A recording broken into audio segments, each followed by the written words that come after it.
इसमें हम आपको वर्ण विचार के विषय में पहले आपके सामने भाषा और व्याकरण जो है वह आपको पढ़ाया जा चुका है। अब वर्ण विचार पर विचार करते हैं, वर्णों पर विचार करते हैं। और सबसे पहले हम देखते हैं वर्ण कहते किसे कहते हैं, ये बात हमें सबसे पहले देखनी है। तो भाषा की सबसे छोटी इकाई को वर्ण कहते हैं।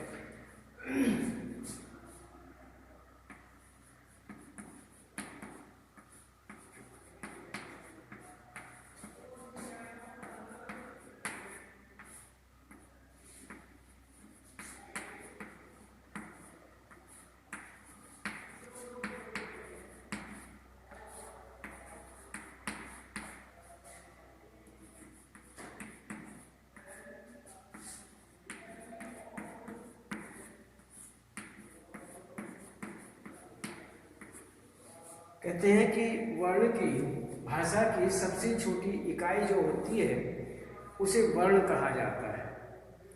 अब किसी भाषा के वर्णों के व्यवस्थित समूह को अब कहते हैं कि वर्णमाला किसे कहते हैं। ये तो हुआ हमारा वर्ण।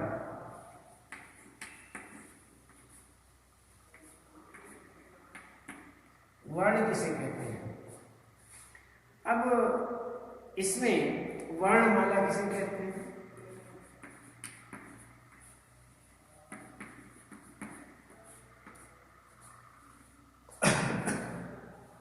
वर्णमाला किसे कहा जाता है।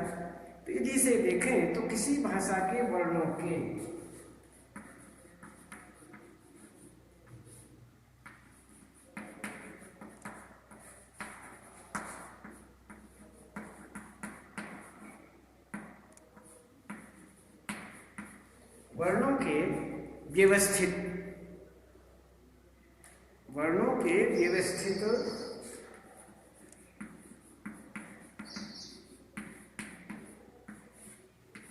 व्यवस्थित जो समूह होता है उस समूह को व्यवस्थित समूह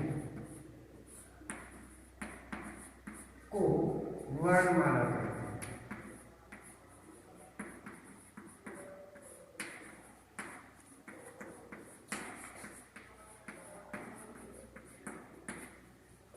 व्यवस्थित समूह को वर्णमाला कहते हैं।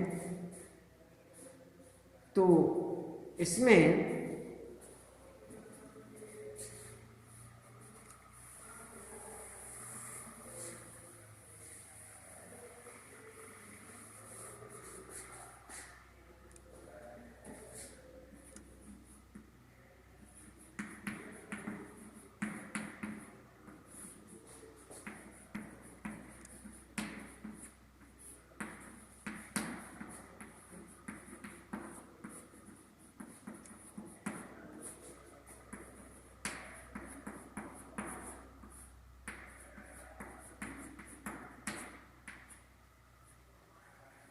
कहते हैं कि किसी भाषा के वर्णों के व्यवस्थित समूह को वर्णमाला कहते हैं।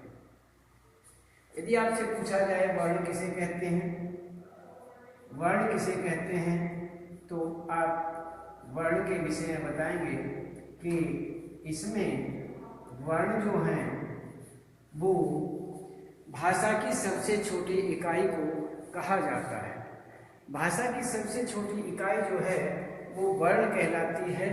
और वर्णमाला किसे कहा जाता है, किसी भाषा के वर्णों के व्यवस्थित समूह को वर्णमाला कहा जाता है, उसे वर्णमाला कहते हैं। तो इस प्रकार से यहाँ पर ये हुआ हमारा व्यवस्थित समूह। तो व्यवस्थित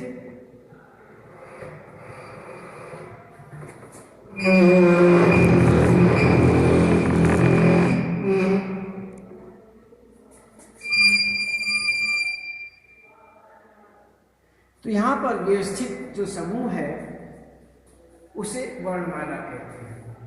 अब हम देखते हैं कि हिंदी वर्णमाला को दो भागों में किस प्रकार से बांटा जाता है, दो भागों में बांटा जाता है। कौन कौन से भाग हैं ये हम देखते हैं कि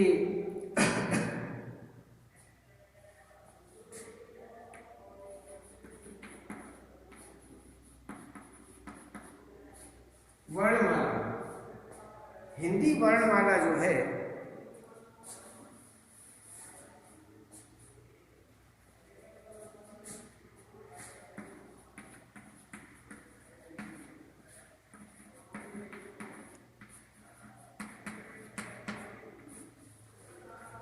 हिंदी वर्णमाला को दो भागों में बांटा गया है।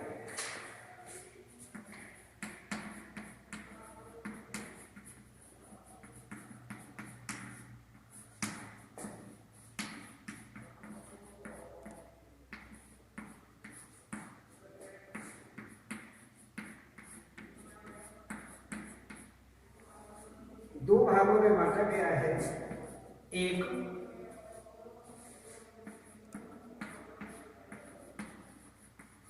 स्वर, दूसरा व्यंजन। ये दो भाग हुए और इसमें सबसे पहले हम देखते हैं स्वर किसे कहते हैं।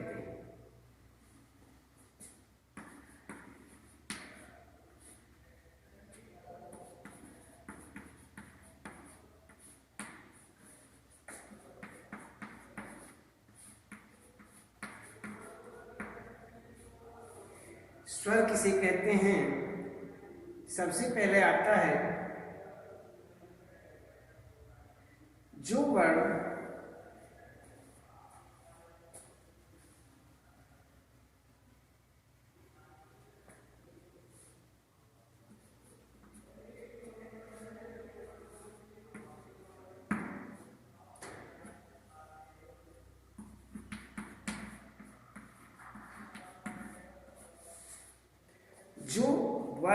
बिना किसी की सहायता के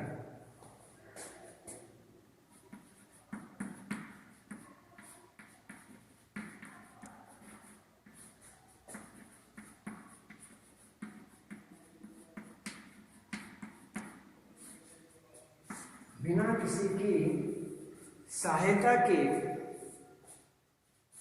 स्वतः उच्चारित होते हैं,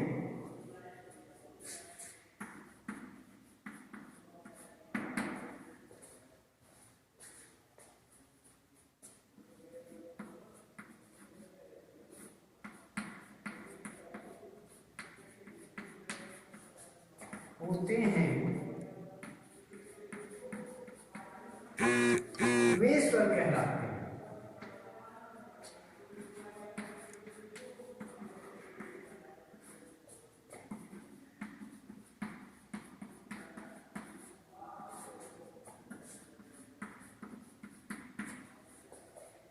तो इसमें हुआ कि स्वर किसे कहते हैं, सीधी सी बात है।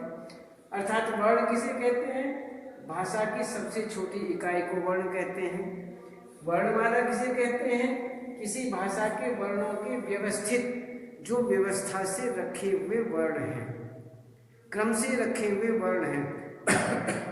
हिंदी में जिस प्रकार की व्यवस्था होनी चाहिए उस व्यवस्था के अनुसार जहाँ पर वर्ण रखे गए हैं उस व्यवस्थित समूह को वर्णमाला कहते हैं। आगे कहते हैं कि हिंदी वर्णमाला कितने भागों में बांटी जा सकती है। कहते हैं हिंदी वर्णमाला को दो भागों में बांटा गया है, दो भागों में इसको बांट सकते हैं, एक स्वर, दूसरा व्यंजन। अब स्वर और व्यंजन बताने के बाद हमारे सामने बात आती है कि स्वर किसे कहते हैं, व्यंजन किसे कहते हैं। तो स्वर किसे कहते हैं, इसकी परिभाषा हम देखते हैं, जो वर्ण बिना किसी की सहायता के अपने आप उच्चारित होते हैं, अपने आप बोले जाते हैं, बिना सहायता के, किसी की कोई सहायता नहीं चाहती है, बिना सहायता के अपने आप उच्चारित होते हैं, वे स्वर कहलाते हैं, उन्हें स्वर का कहलाया जाता है। तो इसमें इनकी संख्या 11 होती है।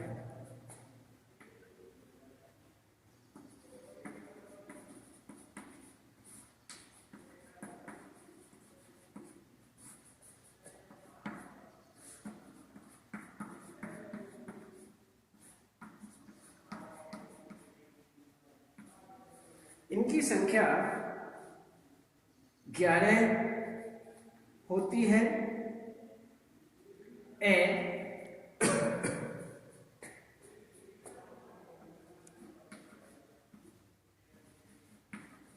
आ ई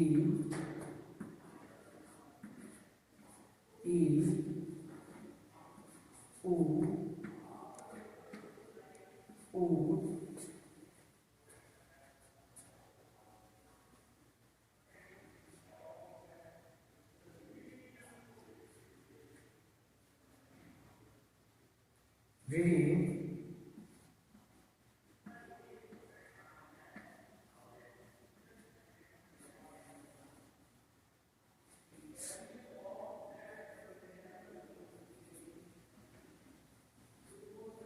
री ए आई ओ औ ए आई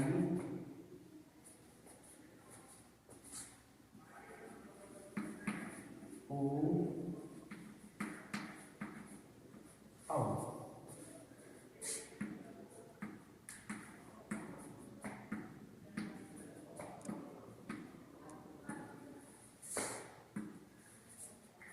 औ तो ये हुए हमारे 1 2 3 4 5 6 7 8 9 10 और 11। इनकी संख्या 11 होती है। कौन कौन से? ए आ ई उ री आई ए आई ए आई ओ औ ए आ ई उ री ए आई ओ औ। ये हुए हमारे स्वर। तो स्वरों की संख्या कितनी मानी जाती है? 11 मानी जाती है। ये हमारे 11 होते हैं और इनको हम इस प्रकार से लिखते हैं। अब हमें देखना है कि स्वर के कितने भेद माने जाते हैं। अब हम स्वर के भेदों को देखेंगे। ये तो आपके समझ में आ गया होगा कि भाषा की सबसे छोटी इकाई को वर्ण कहते हैं। किसी भाषा के वर्णों के व्यवस्थित समूह को वर्णमाला कहते हैं। और हिंदी वर्णमाला को 2 भागों में बांटा जाता है, एक स्वर और एक व्यंजन। व्यंजन किसे कहते हैं? जो वर्ण बिना किसी की सहायता के स्वतः उच्चारित होते हों वे स्वर कहलाते हैं। अपने आप बोले जाते हों उन्हें स्वर कहते हैं। और इनकी संख्या 11 होती है। ए आ ई उ री ए आई ओ औ। ये हमारे 11 हुए। अब हम इसके बाद में देखते हैं कि स्वर जो हैं वो कितने भेदों में बांटे जा सकते हैं।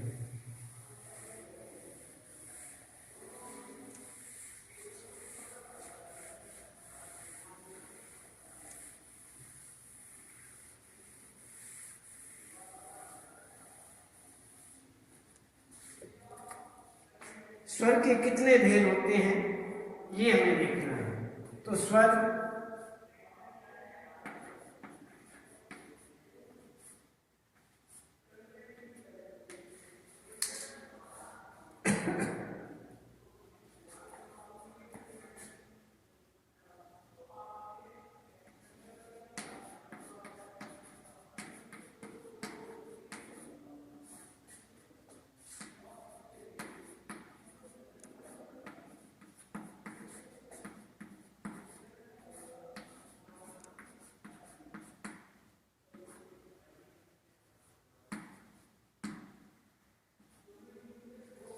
स्वरों के कितने भेद होते हैं?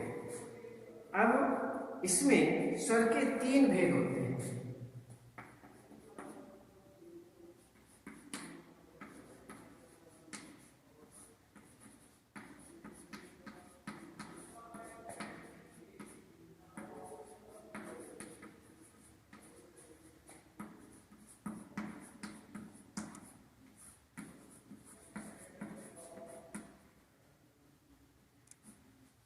तीन भेद होते हैं।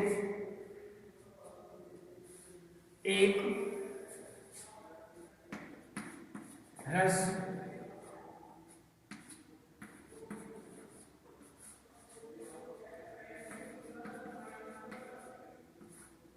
दूसरा दीर्घ,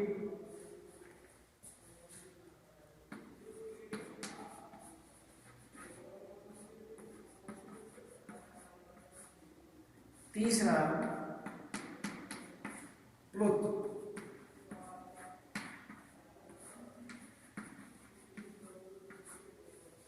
प्लुत स्वर। तो ये हुए हमारे तीन। अब स्वर स्वर के कितने भेद होते हैं?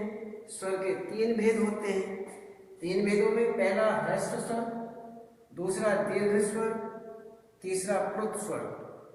अब ये तीन भेद तो हमने बता दिए, तीन भेदों के विषय में तो हमने जान लिया, लेकिन तीन भेद जो हैं इनमें अलग अलग किस भेद को किस प्रकार की परिभाषा देते हैं, इसके विषय में बात करते हैं। ह्रस्व किसे कहते हैं, दीर्घ किसे कहते हैं, प्लुत किसे कहते हैं, इस विषय में हम चर्चा करेंगे। सबसे पहले देखते हैं ह्रस्व स्वर जो है वह किसे कहा जाता है, अर्थात इसकी क्या परिभाषा है। ह्रस्व स्वर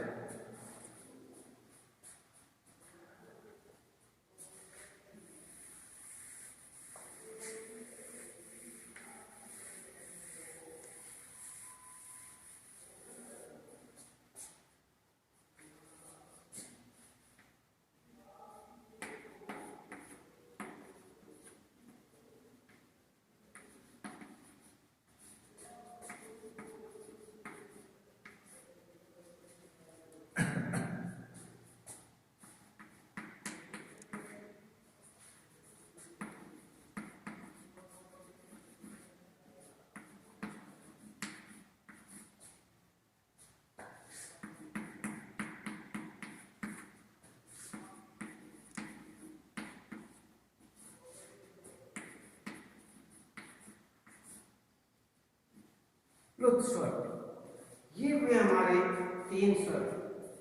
अब तीनों स्वरों के विषय में हम बात करते हैं। सबसे पहले हम देखते हैं कि इसमें ह्रस्व स्वर जो है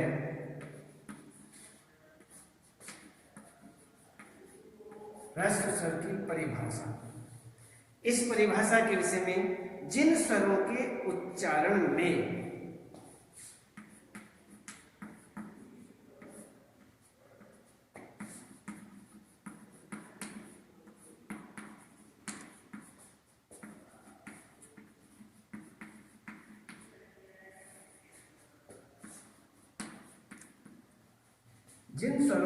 उच्चारण में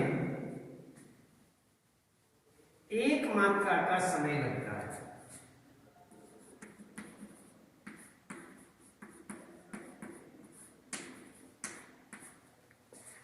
जिन स्वरों के उच्चारण में एक मात्रा का समय लगता है,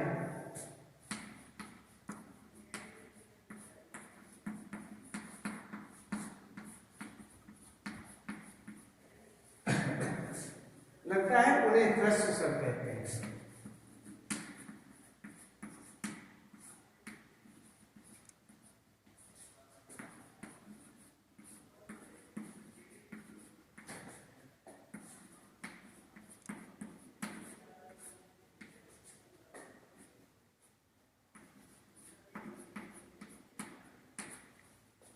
उन्हें क्या कहते हैं? ह्रस्व स्वर कहते हैं। अब इनकी संख्या 4 मानी जाती है।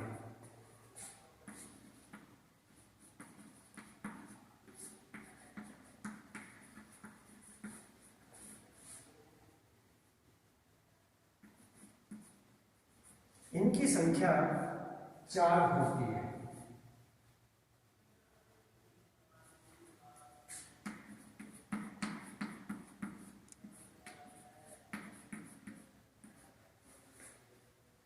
ए, ई, ऊ री, ए ऊ ए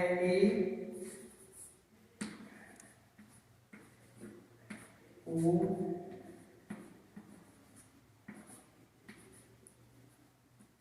रे। ये इनकी 4 संख्या हुई। और ह्रस्व स्वर, दीर्घ और प्लुत ह्रस्व में जिन स्वरों के उच्चारण में एक मात्रा का समय लगता है उन्हें ह्रस्व स्वर कहते हैं। इनकी संख्या 4 होती है। ए ई ऊ री, ये 4 हुई। अब हम देखते हैं दीर्घ स्वर किसे कहते हैं।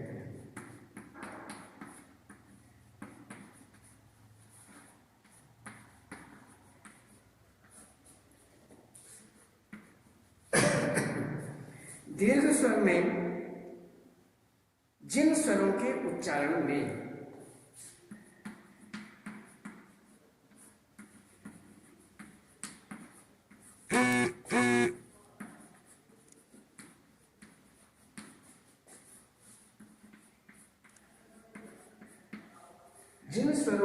उच्चारण में दो मात्रा का समय लगता है।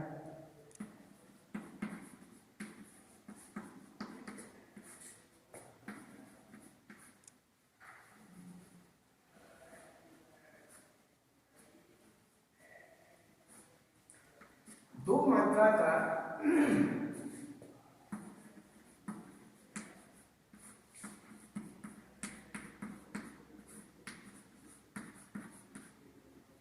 मात्रा का समय लगता है, उन्हें दीर्घ स्वर कहते हैं।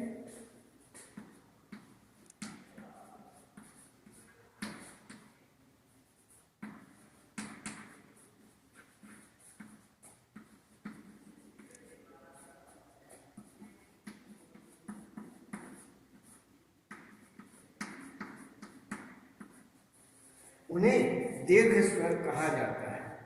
इनकी संख्या 7 होती है।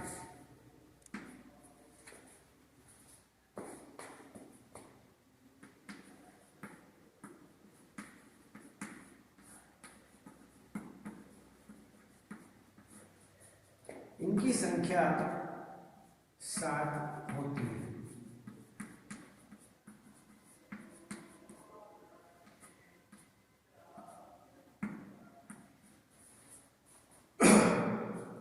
सात होती है। आ ई उ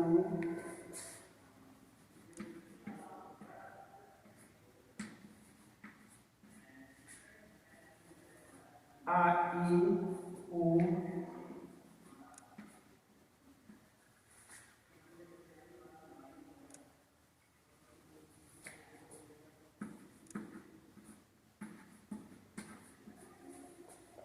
आई ओ औ।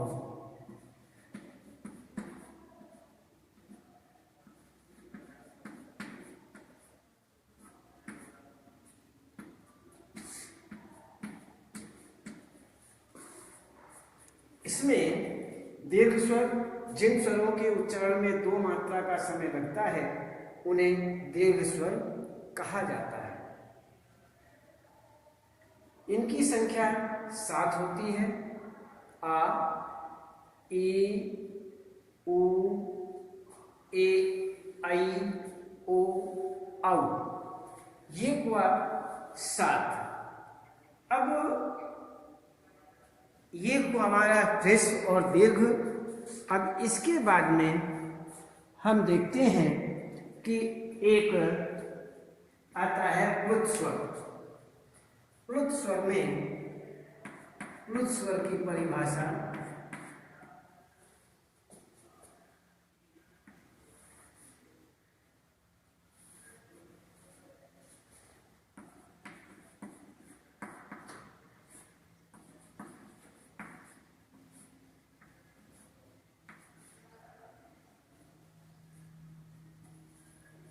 प्लुत स्वर को देखते हैं कि जिन स्वरों के उच्चारण में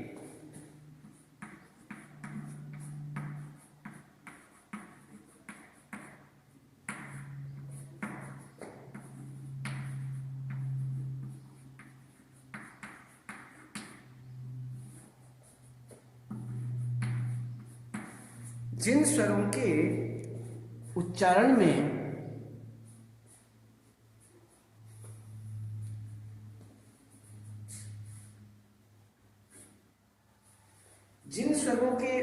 में तीन मात्रा का समय लगता है,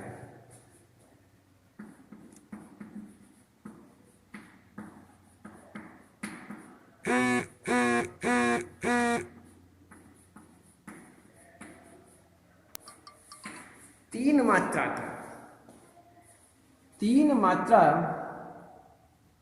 का समय लगता है। 3 मात्रा का समय लगता है। ये देखिए, ह्रस्व स्वर, दीर्घ स्वर, प्लुत स्वर। ह्रस्व स्वर जिन स्वरों के उच्चारण में 1 मात्रा का समय लगता है उन्हें ह्रस्व स्वर कहते हैं। इनकी संख्या 4 होती है, ए, ई, उ, ऋ। दीर्घ स्वर जिन स्वरों के उच्चारण में 2 मात्रा का समय लगता है उन्हें दीर्घ स्वर कहते हैं। इनकी संख्या 7 होती है, आ, ई, उ, ए, आई, ओ, औ। प्लुत स्वर जिन स्वरों के उच्चारण में 3 मात्रा का समय लगता है वह देखिए,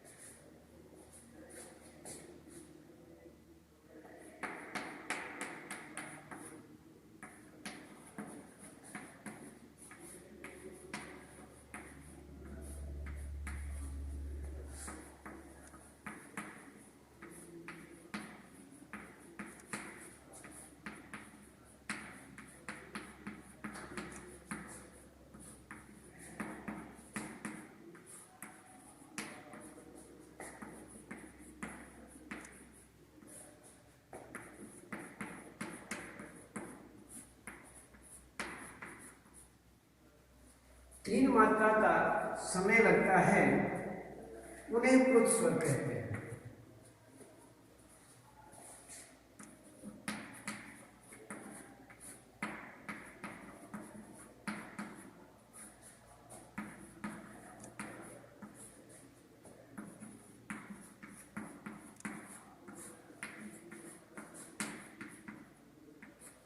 उन्हें प्लुत स्वर कहते हैं। अब इसका चिन्ह होता है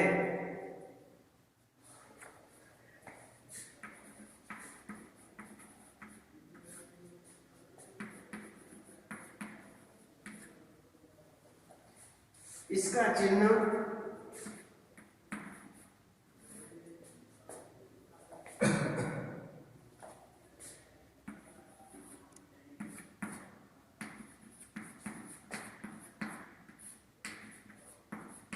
तीन होता है, इसका चिन्ह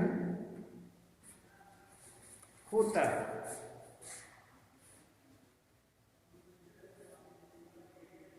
तो इसी प्रकार से हमने देखा कि भाषा की सबसे छोटी इकाई वर्ण किसे कहते हैं? भाषा की सबसे छोटी इकाई को वर्ण कहते हैं। किसी भाषा के वर्णों के व्यवस्थित समूह को वर्णमाला कहते हैं। हिंदी वर्णमाला को 2 भागों में बांटा गया है, एक स्वर और एक व्यंजन। अब इनमें स्वर किसे कहते हैं, व्यंजन किसे कहते हैं? सबसे पहले हम स्वर देखते हैं। जो वर्ण बिना किसी की सहायता के स्वतः उच्चारित होते हैं उन्हें हम स्वर कहते हैं, अर्थात वे स्वर कहलाए जाते हैं। अब इनकी संख्या 11 मानी जाती है, 11 होती है। स्वर कौन कौन से? ए, आ, ई, उ, ऋ, ए, आई, ओ, औ, ये हुए। तो इसी प्रकार से यहाँ अब देखा जाता है कि स्वर कितने प्रकार के होते हैं, स्वरों के कितने भेद होते हैं। तो इसमें 3 प्रकार, स्वर 3 प्रकार के होते हैं। एक हमारा होता है ह्रस्व स्वर, दूसरा होता है दीर्घ स्वर और तीसरा होता है प्लुत स्वर। तो 3 प्रकार के हमारे सामने ये स्वर हुए। अब यहाँ देखा जाता है कि ये ह्रस्व स्वर किसे कहते हैं? जिन स्वरों